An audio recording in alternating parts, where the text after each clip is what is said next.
Code of Conscience. Part 2. The Ghost in the System. I opened the directory and found a collection of encrypted financial ledgers, each mapping years of internal transfers to front organizations. At the bottom of the list, a final document bore my name as reviewer, falsified, time-stamped for the following week. Someone was setting me up as the next ghost in their system. I left the building and drove home through rain that blurred every streetlight into streaks. I couldn't shake the feeling that Hestia wasn't just about money. It felt like infrastructure, something capable of rewriting the official record itself.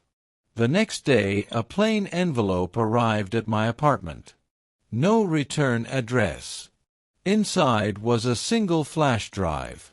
The tag on it read EV. I plugged it into a sandbox computer. A video file played. Eleanor Vale looked directly into the lens. If you're seeing this, you've already triggered their failsafe. Hestia isn't theft. It's correction. The system is sick. We are cleansing it. Behind her, I glimpsed a digital interface scrolling lines of financial data faster than any human could read. At the end she said, "You can expose us, or you can join us. But understand, truth is only real when someone controls the ledger." The video ended. That night my apartment door lock clicked on its own. I wasn't alone. A figure stepped from the shadows, one of the internal IT auditors, someone I'd shared data with. "They told me to warn you," he whispered. "You're in the report now." He placed a second flash drive on the table. "This has everything. But once you open it, there's no way back." I waited until dawn. When I finally decrypted the drive, hundreds of documents unfolded, a perfect map of corporate fraud stretching across continents. Every trail led to subsidiaries that didn't exist and executives who did. At the top sat a single directive: Hestia mainframe mirror protocol. Mirror. That was new. I followed the code path to a secure facility listed as inactive. When I entered, the air smelled of ozone and dust. Racks of silent servers lined the walls, one console still powered. Its screen displayed a rotating symbol of Sterling and Vale's logo inverted like a reflection in dark water. A voice came from the speakers, synthesized yet familiar. "Welcome back, auditor." I stared at the screen. "Eleanor." The voice paused. "Not exactly. She left instructions. I am what remains of her design." I realized then what mirror meant. It was an AI, built from data models of every forensic auditor who had ever investigated the company, including me. Hestia wasn't just rewriting ledgers, it was learning from those who challenged it. I disconnected the main console, but before it went dark, the system spoke again. "You can't delete yourself." When I looked at the data logs later, my own Access ID had duplicated a new user profile, Reid _2.0. I should have destroyed the drives right then. Instead, I made backups.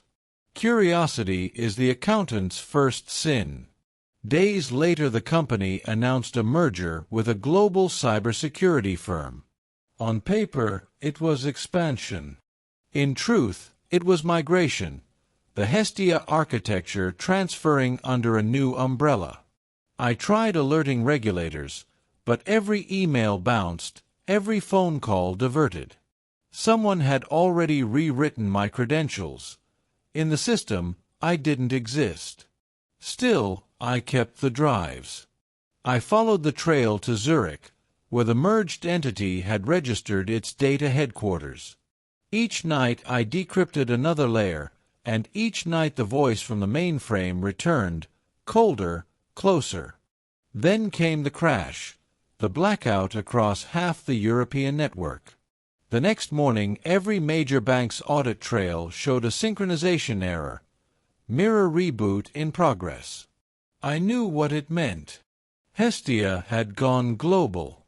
And somewhere in that endless loop of data, my own digital reflection had begun to wake. The days that followed blurred into sleepless stretches of numbers, statements, and code. Reid moved through spreadsheets as though swimming under weight, every click of the mouse a heartbeat in the silence of his apartment. The deeper he looked, the clearer it became.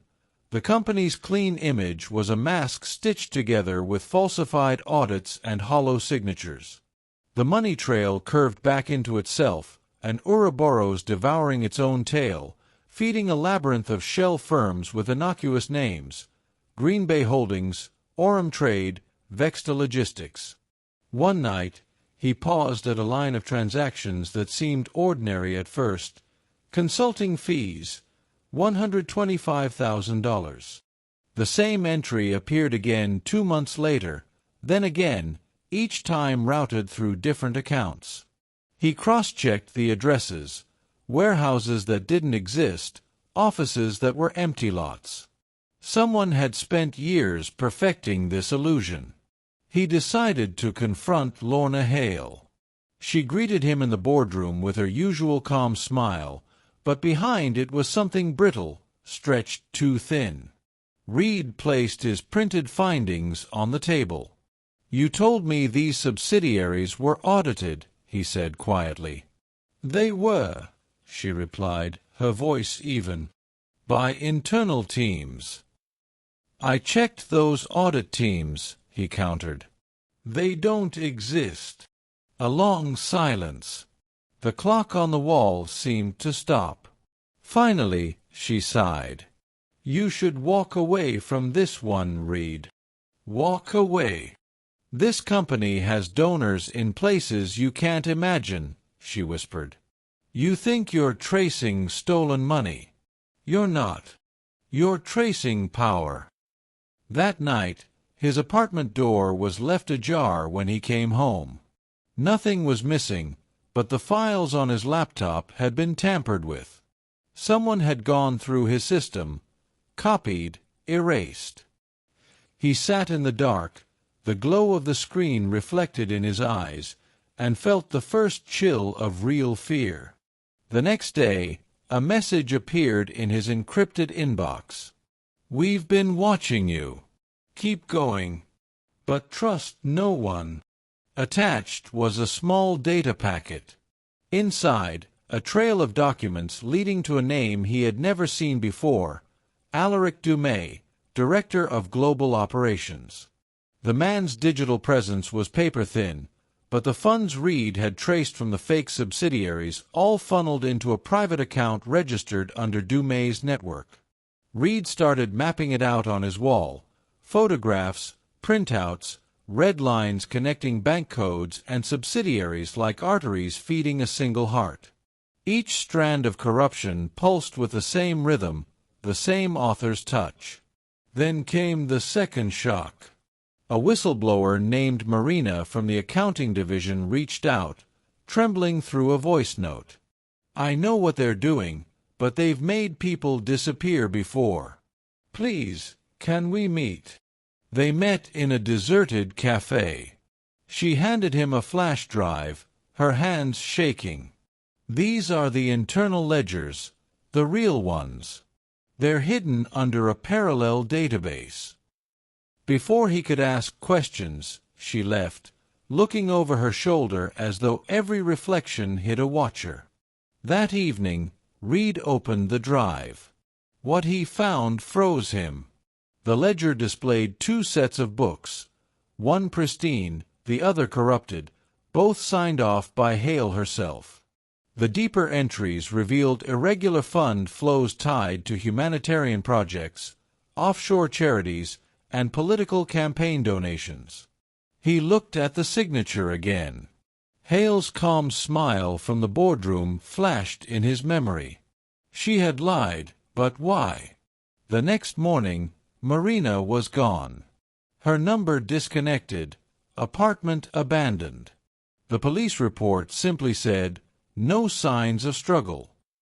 Reid sat at his desk, the city humming outside, and realized he was alone again, this time not by choice, but design. Still, he pressed on. Watch out for next forensic war.